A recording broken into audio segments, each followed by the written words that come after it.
On a freezing day in Chicago, a little girl appeared out of nowhere, trembling and lost, her tiny hand reaching for someone she didn't even know.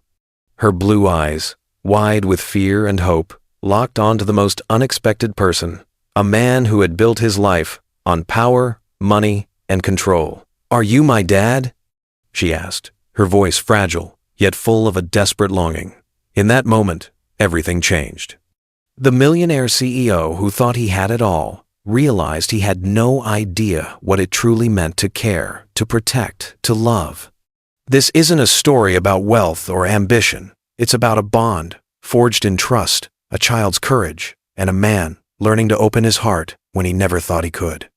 Stay with us and subscribe to the Retold Stories to witness a journey that will touch your soul. Ryan Whitaker had always believed that life could be perfectly controlled. Every meeting, every flight, every handshake had been orchestrated to perfection. But on a bitter winter morning in Chicago, that illusion shattered in the most unexpected way. The revolving doors of Whitaker Tower opened, and Ryan stepped into the chill, confident as ever, unaware that his life was about to pivot on a single question. A little girl, standing alone on the sidewalk, caught his attention. She wore a faded yellow dress, dirt smudging her bare legs, scrapes marking her knees, and a denim jacket too light for the freezing air. Her blonde curls were tangled, but it was her eyes that stopped him, round, blue, and strikingly raw, exposing a vulnerability Ryan hadn't realized he would recognize. She looked at him, not at the world rushing by, and whispered, "I lost my memory. Are you my dad?" The words landed like a stone in water, rippling through Ryan's meticulously ordered mind. At first, he couldn't process them. The absurdity, the innocence, the desperation. It was unlike anything he'd ever encountered.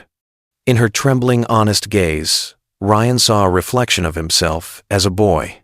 He remembered standing alone in the cold, holding a handmade birthday card for a father who never came. That memory, long buried, surged back in an instant. Ryan crouched to meet her eyes. "No," he said softly, "but I think I just became him." Without hesitation, the girl reached out and took his hand, a gesture that spoke trust louder than any words could. In that moment, Ryan made a choice. He canceled his flight to Zurich, postponed his investment summit, and decided, without question, that she would not be left to shelters or strangers. Inside his tower, he wrapped an emergency blanket around her shoulders and handed her a cup of warm tea. She accepted it quietly, observing the polished surroundings with a mixture of curiosity and caution. Ryan, meanwhile, wrestled with feelings unfamiliar to him: concern, protectiveness, and an awakening empathy he hadn't felt in years. He made the calls himself: police, child services, a pediatric trauma specialist, ensuring every detail of her safety was personally overseen. Despite all precautions, Lily, he would later call her, that was not easily categorized. She had no ID, no memory, no past that could be traced. The psychologist suggested dissociative amnesia, a protective response to trauma. But to Ryan, she was more than a case or a diagnosis. She was a child who needed someone willing to stay when the world had turned away. Days passed, and the fragile bond grew. Lily began to observe, to follow quietly, to notice the details of his home, the routines he thought only he understood. Ryan adjusted, learning to navigate the delicate balance between providing care and respecting her boundaries. Nights were spent beside her as she slept, listening to her murmurs, writing down fragments of speech that hinted at memories long suppressed. Every gesture mattered. When Lily questioned the paperwork he signed, pointing out a mistake only a child could notice, Ryan realized she was not just observing, but thinking, processing, and asserting herself in the smallest, most profound ways. Her presence brought life into the silent Whitaker estate, transforming it from a museum of wealth and efficiency into a home alive with curiosity, creativity, and cautious trust. In quiet moments, they explored the world together. She challenged him with puzzles upside down, insisting that the shapes mattered more than the picture. They stargazed on the lawn, tracing familiar constellations while sharing stories in silence. Through these small interactions, Ryan felt something shift within him. He was no longer a man managing an empire alone. He was a guardian, a protector, a guide. The arrival of Hazel, a gentle specialist in trauma recovery, marked another turning point. She didn't impose. She simply joined Lily in drawing, painting, and observing. Ryan learned to trust her guidance, realizing that healing was not about control, but about presence, patience, and understanding. Together they created routines that nurtured safety and slowly rebuilt the trust Lily had lost. Ryan's world, once defined by boardrooms and investment portfolios, was now measured by bedtime rituals, the careful placement of blankets, the quiet observation of a child rediscovering life. Each morning brought new surprises, a drawing left on the fridge, a note about breakfast, a puzzle partially completed, and Ryan began to understand that these small acts were milestones in her journey, markers of her reclaiming a sense of agency and belonging. Through every step, Ryan confronted his own history. He recognized his childhood loneliness in Lily's tentative questions and quiet compliance. Each smile she offered, each hesitant request, became a mirror reflecting the man he had once been and the father he was learning to become. Her presence was reshaping him in ways money and power never had. By the end of the first week, the Whitaker estate was no longer silent. Laughter echoed in the hallways. The scent of baked goods filled the kitchen, and small hands were busy creating, imagining, and exploring. Ryan had stepped into a role he had never anticipated, one that required more courage and heart than any boardroom challenge he had faced. He was not just keeping Lily safe, he was learning to be part of a family, to create a space where healing could take root and grow. As the days passed, Lily began to reveal glimpses of the life she had forgotten. Her drawings became windows into memories long buried, each sketch a fragment of a world she could not yet fully name. Ryan watched quietly, recognizing the courage it took for her to speak without words, to communicate through art the fears and experiences she could not voice. The once sterile, meticulously organized Whitaker estate transformed into a canvas of her presence. Scattered puzzle pieces, crayon drawings taped unevenly to cabinets, little notes left on tables reminding him of breakfast or bedtime rituals. Ryan's role shifted from observer to protector, from a man of schedules to someone who measured time in small victories. When she questioned his documents or noticed the tiniest mistakes, he realized she was paying attention, asserting her presence in a world that had tried to erase it. He found himself marveling at her intelligence, resilience, and quiet determination. Each interaction was a lesson in patience and empathy, and slowly, Ryan discovered the profound impact of simply being present. Hazel became a constant, a gentle guide who helped both of them navigate this new reality. She did not approach Lily as a patient to be fixed. She joined her in drawing, painting, and exploring, building trust and reinforcing the small steps of recovery. With Hazel's presence, Ryan began to understand that healing was not about control or intervention, but about patience, attentiveness, and respect. Together, they created a rhythm of safety and predictability, helping Lily reclaim a sense of agency and belonging. One day, Ryan noticed the first significant breakthrough. Lily had drawn a detailed sketch of a narrow tunnel with lines of pipes and a hatch at the far end. Next to it, two stick figures were depicted, one pulling the other, and the caption read, "Run." Ryan felt a chill as he recognized fragments of the facility she had been taken from. His heart pounded, but he stayed calm, recording each detail, respecting her pace, and preparing to investigate further. Ryan reached out to Mara Graves, a former federal agent specializing in tracing children who had disappeared or had their identities erased. Together, they pieced together the story of a secretive institution known as the Evergreen Project, a place where children endured isolation, manipulation, and unthinkable experiments under the guise of education. One survivor, Evelyn Tate, provided confirmation of Lily's experiences, sharing the haunting details of the fire, the escape, and the children who never returned. Throughout this period, Ryan remained deeply committed to Lily's immediate well-being. He guided her gently through daily routines, helped her find comfort in ordinary experiences, and encouraged her curiosity. They spent hours together doing puzzles, exploring the garden, observing stars, and reading. Every small task was a triumph. Every shared laugh a reminder that life could still hold warmth, safety, and joy. Lily's growing trust allowed Ryan and Hazel to introduce therapeutic support carefully. Hazel brought in creative exercises that let Lily process her emotions and memories without fear. The home became a sanctuary, a place where Lily could safely explore her experiences while receiving love, reassurance, and structure. Ryan found himself learning alongside her, discovering that vulnerability, attentiveness, and quiet dedication could forge bonds stronger than any he had ever known. Evenings became sacred. They would sit together in the soft glow of the fire pit or under a canopy of stars. Lily asked questions about constellations, shared stories she had once known, and sometimes simply observed. The silence was no longer empty. It was filled with presence, attention, and the unspoken understanding of shared healing. These moments reshaped Ryan's understanding of family and love, teaching him the power of patience, trust, and being present. Ryan began to see how her memories were reconstructing her identity.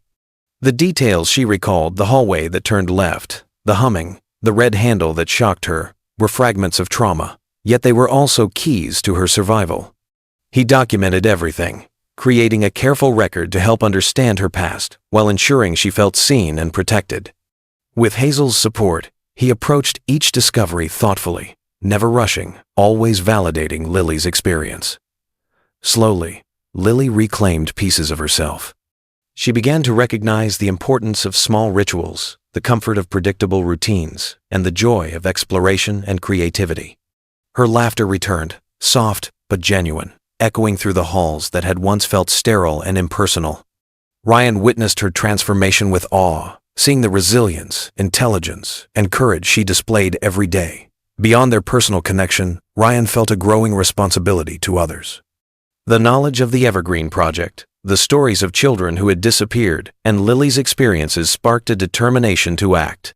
This sense of mission began to shape his decisions, his priorities, and his vision for the future. He realized that protecting Lily was only the beginning. There were countless others who needed someone willing to stand for them. Through puzzles, stargazing, storytelling, and quiet observation, Lily and Ryan built a bond that transcended words. She was teaching him as much about trust, patience, and love as he was guiding her through recovery. Each day revealed new strengths, new understanding, and a shared rhythm that created a sense of home. The Whitaker estate, once a symbol of wealth and solitude, now thrummed with life, curiosity, and warmth, reflecting the profound impact of love and dedication. By the end of this chapter, Lily was more than a child in need. She was a partner in rebuilding a life that had been fractured, a source of insight and courage, and a living reminder that healing is possible. Ryan, once defined by control and ambition, had discovered the transformative power of empathy, patience, and unwavering commitment. The journey had only begun, but already it had reshaped everything he believed about family, trust, and the capacity for human connection. As the weeks unfolded, the Whitaker estate transformed completely. Lily's presence had infused life into every corner, turning once silent hallways into spaces echoing with curiosity, laughter, and gentle discovery. She no longer flinched at unexpected noises or avoided eye contact. Her courage, intelligence, and resilience became evident in every small action, from the meticulous way she arranged her drawings to the quiet confidence with which she observed the world around her. Ryan and Hazel's partnership grew naturally alongside Lily's healing. Hazel, with her soft-spoken guidance and intuitive understanding of trauma, became a constant figure of stability and warmth. She never imposed herself. Instead, she joined Lily in her world drawing, storytelling, exploring the garden, and observing the night sky together. Lily's trust in Hazel deepened quickly, culminating in the day she whispered, "Can I call you Mom?" The words, tender and vulnerable, transformed their bond from mentorship to family. Hazel's gentle affirmation cemented a sense of belonging and security for Lily that had been absent for far too long. Ryan watched in awe as the two formed their own rhythm. Simple rituals, breakfast at the kitchen island, puzzle sessions on the sunlit floor, quiet stargazing in the backyard became the backbone of their lives. He realized that these ordinary moments were extraordinary in their impact. Each laugh, each shared glance, each whispered question strengthened the trust and connection between them. He was learning, day by day, what it meant to be a father, not through authority, but through presence, patience, and unwavering support. Lily's memories continued to surface in fragments, often triggered by drawings, sleep talk, or quiet observations. Ryan documented each detail meticulously, creating a record of the past while safeguarding her emotional well-being. Mara Graves' investigations and Evelyn Tate's testimony provided pieces of the puzzle, a secret facility where children had been held, experimented on, and forced into isolation. Ryan's resolve hardened. Protecting Lily was only the first step. Ensuring that no other child suffered similarly became a mission. Through all of this, the Whitaker estate became a sanctuary. Laughter echoed where silence had reigned, and warmth replaced the sterility of wealth. They celebrated small milestones, a perfectly executed puzzle, a stargazing session without fear, a night of uninterrupted sleep. Each success, no matter how minor, marked a victory against the trauma Lily had endured. Ryan marveled at her resilience and strength, recognizing that her courage was shaping not only her future, but his own transformation as a man and a father. The family began to expand their impact beyond the walls of the estate. Inspired by Lily's journey and the knowledge of children lost or abused, Ryan founded the New Roots Initiative, a foundation dedicated to rescuing and supporting children impacted by trauma. Through careful planning, he implemented programs to locate missing children, provide trauma-informed care, and reunite families whenever possible.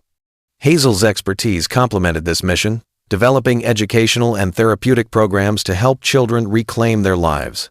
Together, they created a network of protection and hope that extended far beyond their immediate circle. At home, the family continued their quiet, steady routines. Lily thrived in her sense of safety and belonging.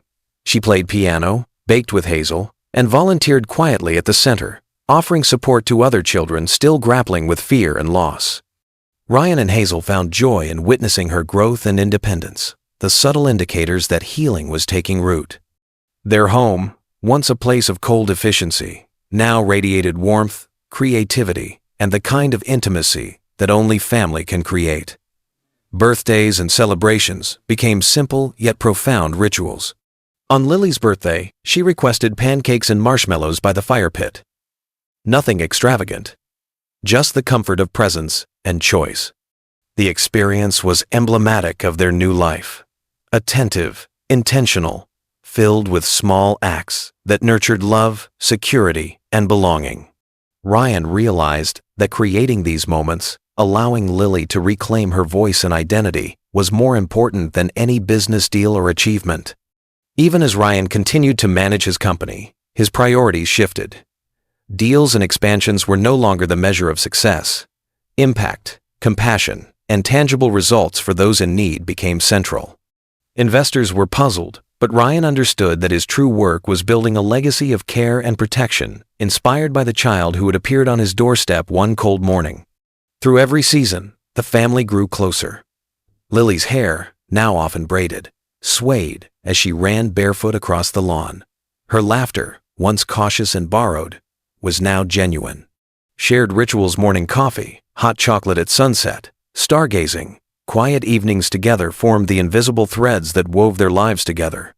Hazel's presence, steady and nurturing, anchored the family, while Ryan's dedication and love provided safety and guidance. The culmination of their journey was not marked by grandeur or spectacle, but by the quiet affirmation of belonging.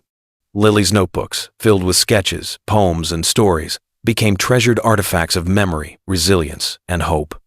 One line, written with careful hand, encapsulated the essence of their journey. He didn't save me. He stayed, and that saved us both. The simple truth resonated deeply, a reminder that love, presence, and commitment could heal even the deepest wounds. Ryan had learned that family is not defined by blood but by choice, by the courage to stay, and by the willingness to walk through fear and uncertainty together. Lily had found safety, trust, and love. Hazel had found a role that extended beyond caregiving into partnership and family. And Ryan, once a man defined by power and control, had discovered the profound reward of vulnerability, patience, and unwavering care. Together they forged a new path, one of belonging, trust, and hope. Their days were measured not by wealth or ambition, but by the quiet victories of a child reclaiming her life and a family growing stronger with every shared moment. The story was far from over, but in those moments, amidst laughter, drawing, baking, and stargazing, they had discovered the most extraordinary truth. Love and dedication can rebuild what was broken, and in doing so, create something entirely new, unshakable, and beautiful. Looking back, it was a single moment that changed everything. A little girl standing alone on a cold Chicago street, asking a question that no one could have anticipated. "Are you my dad?" That moment shattered the carefully constructed life of Ryan Whitaker, a man used to control, precision, and power. In her eyes, he saw vulnerability, trust, and a need that could not be ignored. What followed was more than a story of rescue. It was the birth of a family, the healing of wounds long buried, and the creation of a legacy that extended far beyond wealth or titles. Ryan, Lily, and Hazel built a life together defined not by luxury or social status, but by love, patience, and presence. Each day brought small, profound victories, the laughter echoing through the Whitaker estate, the quiet rituals of meals, drawing, and stargazing, and the trust that Lily extended as she reclaimed her sense of safety. Through these ordinary yet extraordinary moments, they discovered the transformative power of connection, showing that even the deepest traumas can begin to heal when met with understanding and unwavering care. Lily's journey was not just about recovery. It was about agency, courage, and finding her voice. Ryan learned that being a parent, a protector, and a guide required more than instruction or authority. It required listening, witnessing, and choosing to stay, even when the path was uncertain. Hazel's quiet dedication amplified this healing, providing consistency, empathy, and a model of compassionate strength. Together, they created an environment where Lily could thrive, where her creativity, insight, and resilience were nurtured rather than suppressed. Beyond their home, Ryan and Hazel extended their mission to others through the New Roots initiative, ensuring that children lost, forgotten, or traumatized would find care, protection, and hope. Their commitment demonstrated that love is not limited to one family. It can ripple outward, touching countless lives. The story of Lily's return to herself, the safety they built together, and the future they created stands as a testament to the incredible impact that compassion, dedication, and presence can have on the world. Ultimately, this story reminds us that family is not solely defined by biology. It is defined by those who choose to stay, to nurture, and to love unconditionally. Lily found safety, belonging, and love. Ryan discovered a new purpose, one that balanced the power he wielded with the humility and care required to guide another life. Hazel became a mother in every meaningful sense, providing guidance, support, and unwavering presence. Together, they proved that even the smallest acts of commitment and empathy can transform lives. If this story moved you, if it reminded you of the power of love, trust, and the courage to stay, please consider liking this video, sharing it with someone who needs hope, and subscribing to the Retold Stories. Your support allows us to continue sharing stories that touch the heart, inspire change, and celebrate the profound beauty of human connection. Remember, every act of kindness, every moment of presence can make all the difference.